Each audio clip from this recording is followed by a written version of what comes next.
This is Crime Classics. I am Thomas Hyland with another true story of crime. Listen.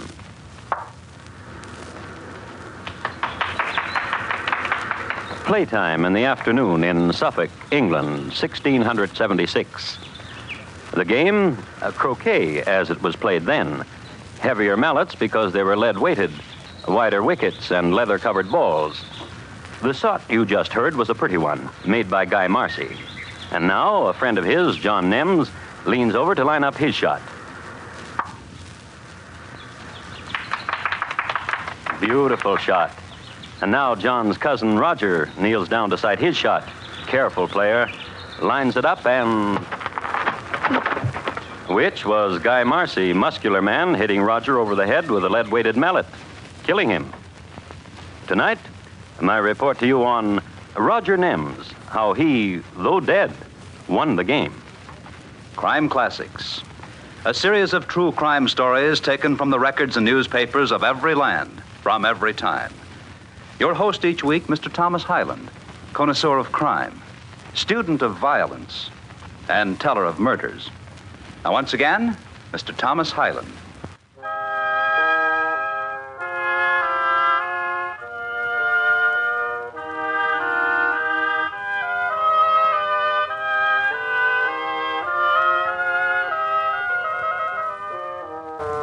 The Dutch were drowning the English off the coast of Suffolk, and the English were retaliating. The latest and greatest naval war of the 17th century was being fought. The war which gave to history Thomas Golding, who demanded only a flaming deck and clean cutlass. And above these battles, white cliffs above, was the castle of the Nems family. And the Nems cousins used to sit and watch the skies being lighted with the shock of sea battle. They watched because they believed this much superior to taking part. They were rich and had paid other men to fight the Dutch in their place. Roger and John, lads of 20, orphans both. And when there was no fighting to watch, they would have sport. Play croquet. Pretty, cousin. Pretty, a rippy-roly. Truth, and mark me twice, I've won again. Soon it'll be when you'll take Guy Marcy into a game and beat him. I could die happy. Oh, speak not of dying.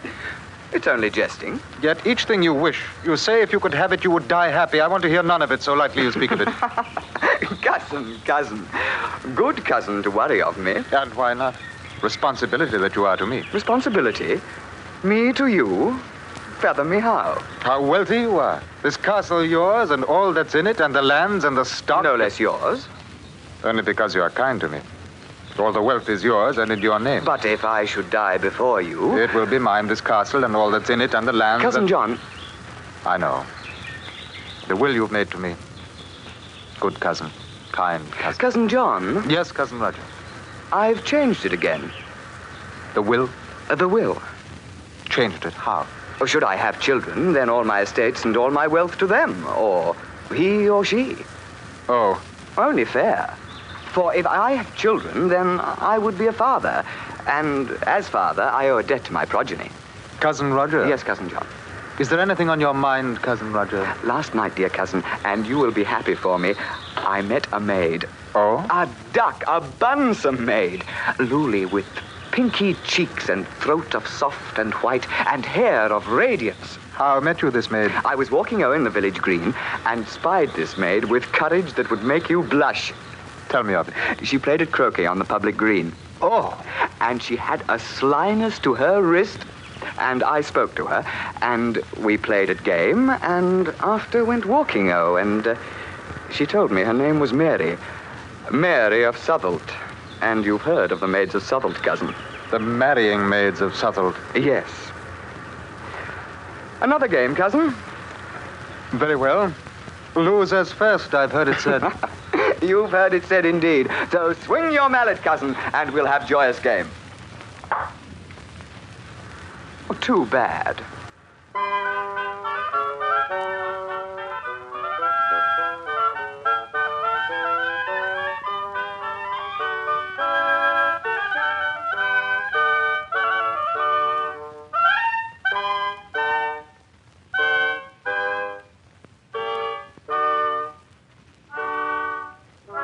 Needless to to say Cousin Roger won again. So they stacked mallets and went inside. If Cousin Roger noticed that Cousin John hardly touched his loser's cup, he didn't say a word. Nor did he protest too much when John announced he was going out. Tottling I go, cousin. I've not done it for so long. But speak my name in the tavern and add a bonio. But a tottling Cousin John did not go. Instead, he went down to Southertown and inquired of a maid named Mary, she who did a sly thing with her wrist at croquet. And he found her at her home in the wisteria grove, foot to treadle and spinning. I did not want to interrupt your spinning, Mary, but your brother said it was all right to do, saying, as he did, that you're too much at the wheel. You say your name is John Nems, of Roger Nems? kinsman. Mother to me now dead was to father of him, rest his soul, brother and sister of same parent done. Cousins, oh. Without doubt. And living, too. Be seated then, for this is a fortunate time. Fortunate. How? Well, as my foot was to treadle and round the wheel did go, spinning flax to thread, my thoughts were of your cousin, In what respect? how he charms. Is there fondness, Mary, you to him? Oh, much fondness. Poor Mary, poor lass. Oh, how? You had thoughts of marrying to him and having children of it? Yes, these thoughts came, and why do you say poor Mary, poor lass? Because my cousin is mad. Mad? He thinks himself all manner of beasts, even to birds. What are you saying? The curse of my family, which came to his side from his father, and before him his father's aunt, who, you might have heard, yet the truth. Therefore entertain no thoughts of loving my cousin. Oh, no, I shall not. Then goodbye, dear girl. Oh, you need not go.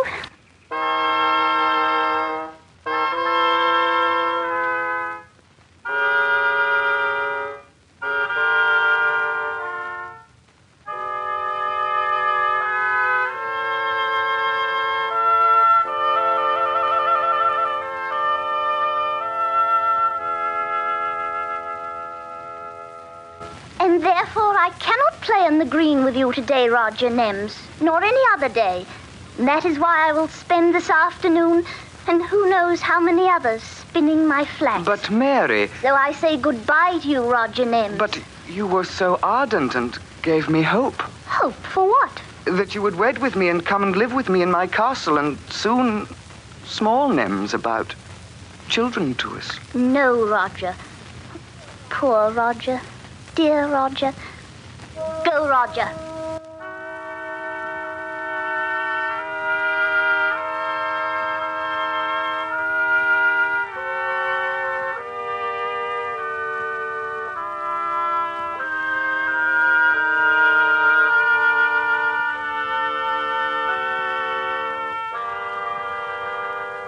So this was Cousin John's strategy, to dissuade any woman from wedding his cousin, therefore dissuading from becoming mothers.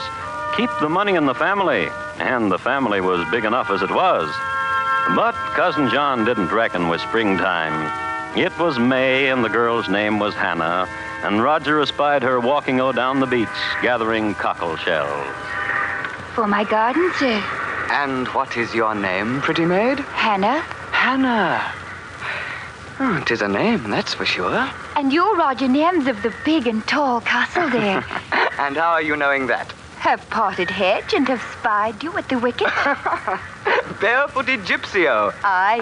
Gypsy-o, with black eyes aflash and the trinkets in your ears and tawny hair. I must go now. Flirty. True, I must. And why? Because it's time you should ask me where I be nights, and you have not asked me, so I should go. And where do you be nights, Hannah? Why are you asking? A man has a duty. What talk are you making? To settle down, to have him wife, to plant trees, to have children. You were asking where I be nights. There's a cottage in the uplands back and up the side of the rise where Grandmother Fabian keeps her lambs. Is where I am. Is where I'll be.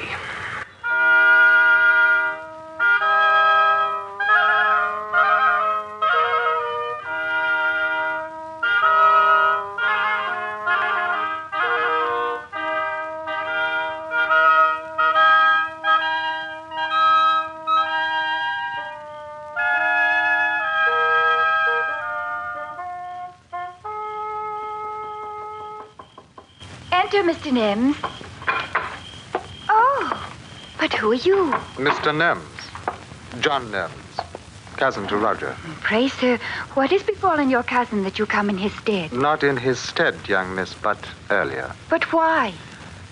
My cousin Roger is in the garden under the moon, eating grass. Oh, what joke is No this? joke, and alas a day, for he has madness in him. What? Yes.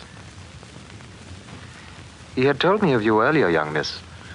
And surely he spoke well of your beauty, and true of it. Of your eyes and throat and tawny hair. But of his sudden madness he told you nothing. No, he did not. But he told you he wished to marry and have children, eh? I? But this is in itself a madness, for he has a wife in Wales on those wild shores with 6 children. Oh, Now I must go. he's mad. As Sir Bromley. Good night, young miss.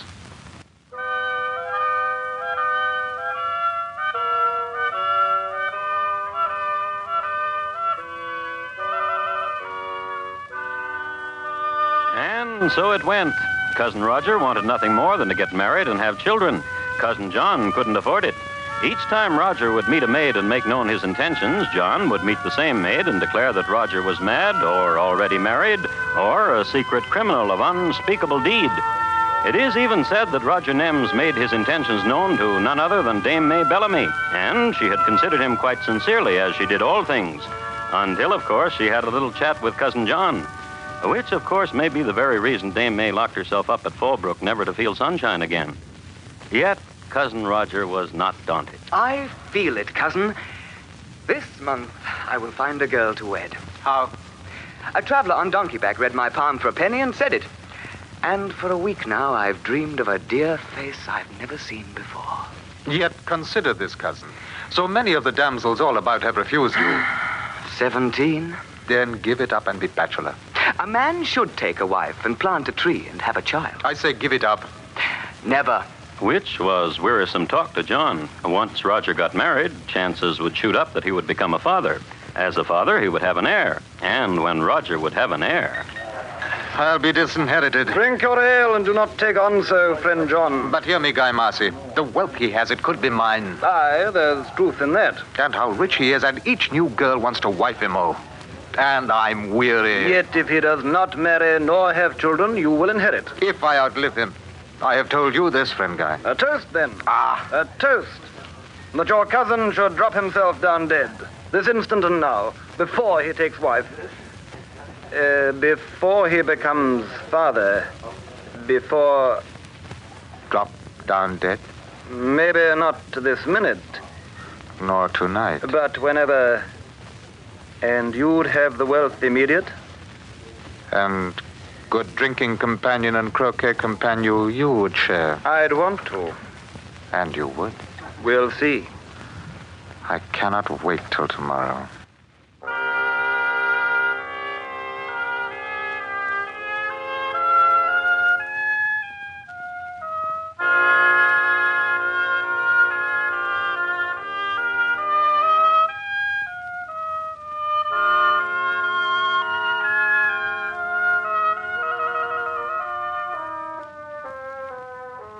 Tomorrow was Tuesday, a sunny day, and the dew was hardly off the grass before the cousins were lined up in front of the starting pole. Cousin John had brought his friend, Guy Marcy, muscular man, good croquet player. Whatever he aimed at with his lead-weighted mallet, he hit.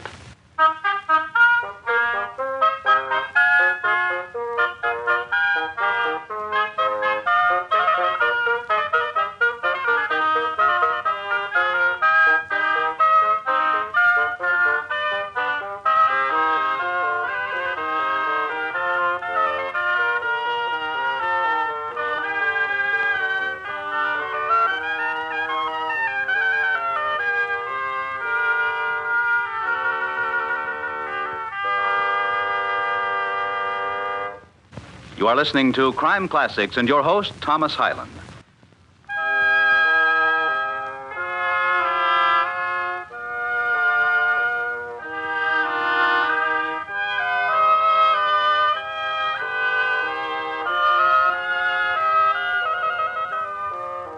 Charles II was seated on the English throne in those days when the court still winced at the mention of the name Cromwell. A peculiarly small court, by the way, since the Great Plague, which was just now over, was no respecter of position. 14 couriers, including the fabulous Lady Vickers, had perished together in the Great Fire. And, as I have mentioned, there was that war with the Dutch. The war was going badly, and the populace was muttering at the high taxes. This is the time, too, you'll remember, when Queen Catherine was accused and, when not indicted, had set a style. England on her way up. And in the sunny meridians that encompass Suffolk, there was a game in progress. Well shot, Guy. What they say of your man de Quatre is the truth. Terrio, now, friend John, make your wicket. Would I could from this life. I'm for the middle wicket. Yes, you are, dear cousin. Then now. No, fumbly do. Oh, bad shot now. Now you're out of position, cousin. Oh, don't rub me with it. Take your shot, Roger.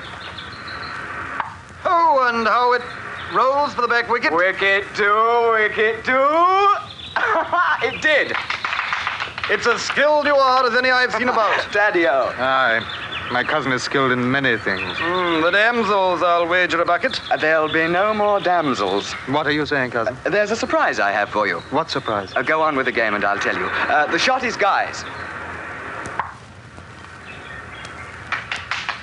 Guy has had his shot. Now, what surprise? What are you saying of no more damn? I met a one last night. A final one. And? Of the name Priscilla. And we love each other. So quickly. A love of poets. We marry on Broom Wednesday. Broom Wednesday is tomorrow, cousin. I know it. Tomorrow is bliss. Is the day when I come into family. And who knows how many there'll be come Michaelmas, for Priscilla was one of triplets. My congratulations, and 'tis your shot, cousin. Aye. Sight your wicket well, Roger Nems, for 'tis a difficult shot. Aye. Difficult shot indeed.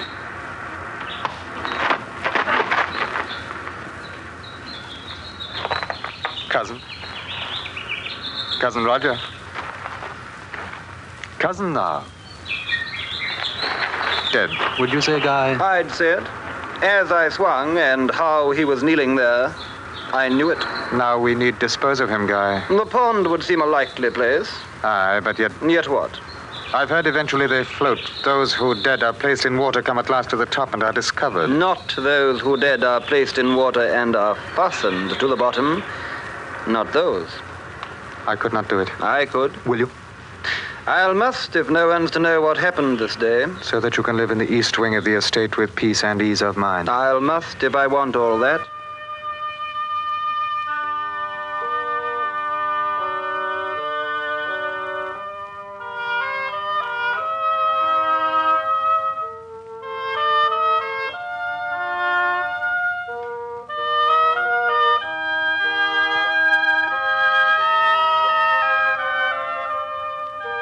And wanting all that, Guy Marcy, muscular man and lungy and strong swimmer, did this, according to a folio of the day I have here. They did strip him of his clothes, taking first from his hand the tightly clinching mallet, which he had been using for gaming.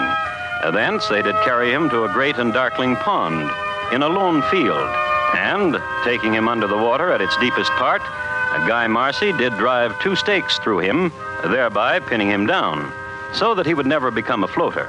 Then they did bury his clothes, and thus doing, these wicked caitiffs, without torturing their souls on the rack of their consciences, Guy Marcy did go to the east wing, which now he claimed as his, and John Nems proceeded immediately to make the castle and all that was in it his. So beautiful, this spinning wheel as it turns. Mary. I wanted to show it to you, Mary, to show you this spinning wheel here at Nems Castle since the day I called on you to tell you of Cousin Roger's daftness. Cousin Roger has gone to America, you know. To do good there, I've heard. Yes, And now the castle is yours. yes. Mary, Yes, John. spin no more, but give me your hand. Yes. Now come to me. John, Yes, dove. who's to spin this wheel? You, Mary, as you come here each day. There's much flax and... I'll think of it. Yet come to me for a moment. So rich you are. Is that not so, John? Yes, Dear John, how rich? as rich as ever a fellow can be. How rich is that? Oh, I've a treasure chest and sparkling jewels and goldy things, a trove of treasure. The secret trove at the bottom of a pot. Bottom of a... Where? I made a joke. There is no chest of treasure nor a trove. I scarce know when to believe you, John. Believe me now, there is no treasure nor trove. Believe me. Oh, dear John. I made a joke. I believe you. I believe you, John.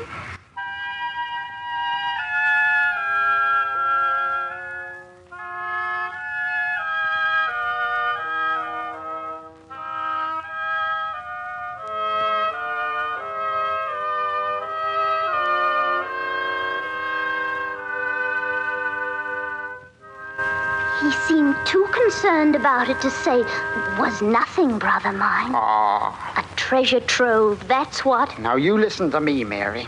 All those hours spinning at the wheel spinned your brain too, I'm telling you. As I always said it would. A regular treasure chest with goldy things and sparkling jewels, he said. And he said it was... I know, at the bottom of a pond. Now what pond? I ask you that. But how many ponds are there near to the Nems castle? I ask you that. Scummy pond, and deep and black and cold it is. Treasure trove. And you wants me to swim to the bottom of it and have a look. Tonight. Go back to your wheel. Will you do it? Yeah. Go back to your wheel.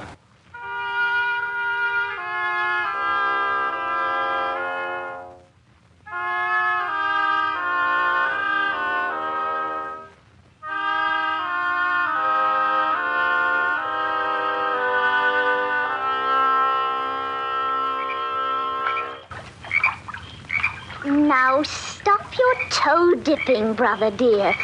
A swimmer you're always saying you are, so... I be. Then swim. Cold water. The splashing about will warming you. Now go. Fetch your sister a treasure trove. Yes. To the bottom. To the bottom, brother. Oh, treasure trove and sparlies and golden things. There's nothing. Well, you haven't been to the bottom of it. It's too soon you've come back. Cold. Be cold for your own dear sister a bit. Hold breath and go deep for me. Oh, let there be treasure. Let there be all the things. Oh! You found a thing. Oh, dear brother. Mary, sister. What trove did you find? Here's a warm thing to put about you. Now tell me. Horrible. What are you saying? Ghoul's work. What trove is a horror, brother? What did you see? There at the bottom, a bit afloat, a foot from it. What was? A body of a man. Full grown and floating a foot from the bottom of the pond. Tied as he was and impaled as he was. Oh, sister, foul and work her ghouls. Treasure trove indeed. What do you mean? Treasure trove indeed. Him with his cousin going to do good in the Americas. Treasure trove indeed.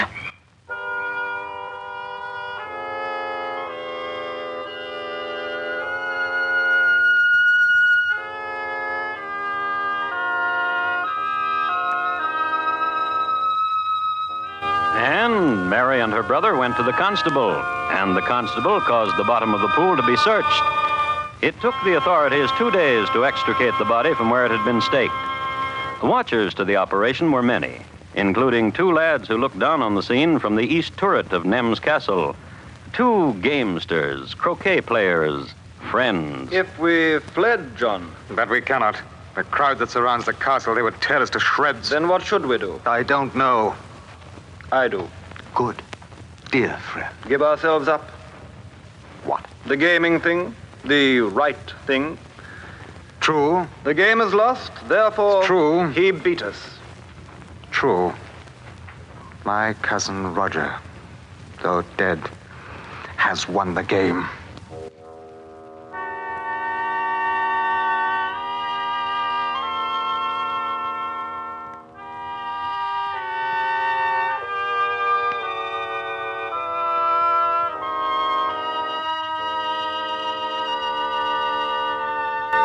went down to the police at almost the precise moment when Roger was brought up.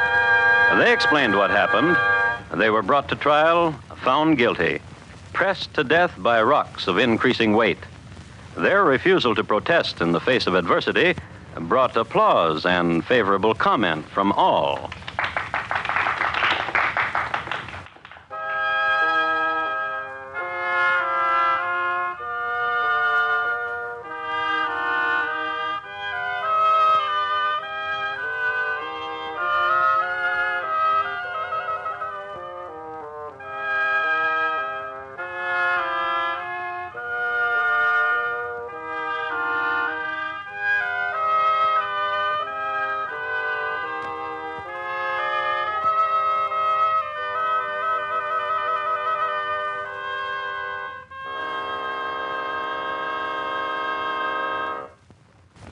In just a moment, Thomas Hyland will tell you about next week's crime classic. Roger Nems, tonight's crime classic, was adapted from the original court reports and newspaper accounts by Morton Fine and David Friedkin. The music by the early 18th century composer Charles Avison was arranged and conducted by Bernard Herrmann, and the program is produced and directed by Elliott Lewis.